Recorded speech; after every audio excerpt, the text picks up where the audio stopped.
All right, we're here in the Niner locker room with Niner running back Keyshawn Vaughn. And Key, how you feeling? You're signed back to the practice squad. The season's continuing on. How you feeling? Thankful, grateful. Always grateful for the opportunity to be inside the NFL locker room. Gotta appreciate these moments. You have been a star at Vanderbilt, as good as almost any back in the country. Is it a humbling experience to come into an NFL level? It's another level. There's a lot more competition. Every guy in here was a star somewhere. It's humbling being anyway. Being, like you said, when in the NFL, everybody was always that 1% guy on their team who was the biggest man. So now it's kind of just finding your role, figuring out what you do best for the team, where you can help at, and that's kind of where I'm at right now. What do you think of the vibe in here? You haven't gotten a chance to go yet, but you've been in the room all year. What do you think of the room? What do you think of the team?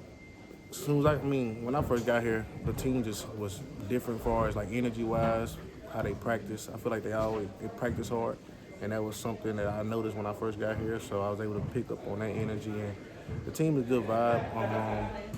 Kind of a close group. You can kind of tell they not play like as far as childish games, but they kind of got a brotherly hood here, and that's a good thing that every teams need. Tell us a little bit about Bobby T, man. He's an old school. He's an old head, and he's tough, man. Right. And he demands certain things, but he's also. I mean, you're lucky to have a guy like this coaching you. Tell us a little bit about him. Bobby T. Kind of grew on me when I first got here. Is he tough on you? Yeah, he's tough, but that's part of the game. And, you need coaching like that.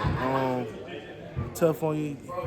The thing with him is details, and that's kind of something that I didn't actually understand early in my career. But now that I've had him, I understand the details more. I understand the small things that I need to do as running back. Because when you play running back, you're like, man, I don't really need to know much. You feel me? Yeah.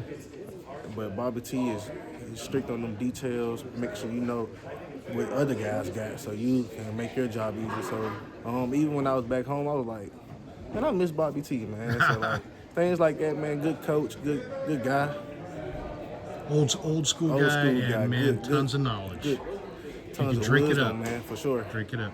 How about Garendo? Have you been able to impart any wisdom to the young kid? He's got a lot of talent. I mean, since I've been here, before, I was always kind of in his ear, kind of letting him know the things that I've seen that he can improve on, the things that I feel I can help him with.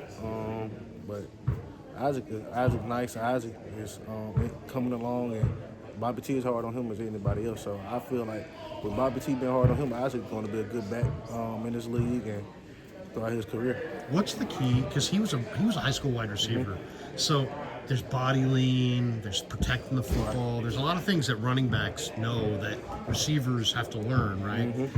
How tough of a transition? He hasn't played very much. I mean, he's only made one college start, so he's starting this week probably. He hasn't started hardly at all. If you were going to talk to him about what to expect in the NFL, give him some advice. What would be some things you'd throw out there?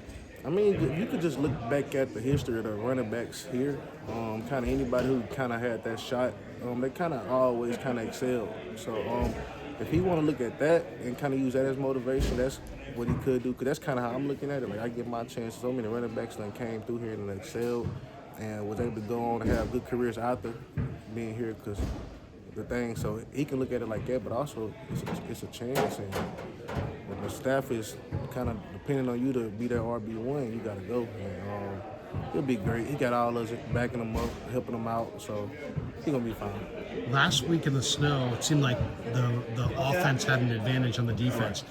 You guys couldn't stop their run game, but they couldn't stop your guys' run game.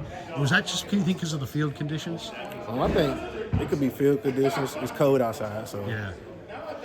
Ain't nobody going to keep wanting to hit all game. So, oh, yeah. How about the snow, though? I mean, is it tough? Do you like playing in that stuff, or do you, because it's softer? Football weather, so I guess you kind of got to love it, but I mean, nobody really loves playing in the cold. Yeah. But it's football weather, so offense gonna have the advantage, obviously. But I mean, you got the disadvantage part of like throwing the ball, kind of be harder, but cuts harder. But you can run downhill, so that's the best thing. And nobody really want to tackle all day in the cold. How about the Bears? Any thought on the Bears this week?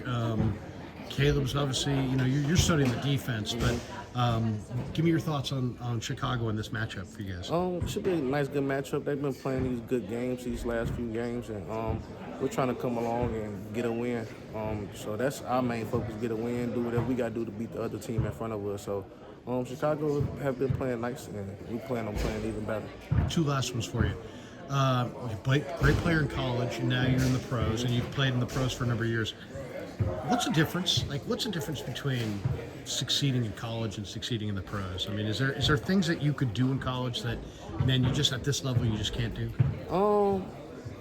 I'd say opportunities. Kind of in college. At least when I was in college, you can actually at least grow into being a starter. Over the years, you'll be like, okay, freshman, senior, junior. Now, my junior, I'm a starter. But here it's like you got an opportunity 1 year, and next year they might bring in somebody new to get that spot. So you kind of got to cash in on these small opportunities you get and go with it. Last one. Fans always want to know about you guys. Like, what are these guys like? Tell us a little bit about you. What are you into? What kind of things are you into outside of football? I mean, football is a lot to it. Lifting and dieting and working out. But when you're not doing football, what are you into? Movies? When I'm not doing football, I love hanging around my family, my son, my lady. Love being around them. I like rapping in my spare time. It's therapeutic to me. You make music. Yeah, it's therapeutic to me to kind of get my story off. So that's another thing. And then you talking about freestyle? Can you freestyle? Or? Nah, not freestyle. I like to write because I'm literally writing what I'm going through. So I just put it on the beat. So that's kind of cool. how I do that. And I also think outside of football. So I'm getting into other businesses. I'm getting into it. So that's kind of my thing. And I'm just going with that. Hey, man, congrats to you. Good luck to you. Hopefully we'll see you between now and the end of the year. And thanks for stopping by on the show. Appreciate you. Thank you always. Keyshawn Vaughn. Yes, sir. Appreciate you, Keith.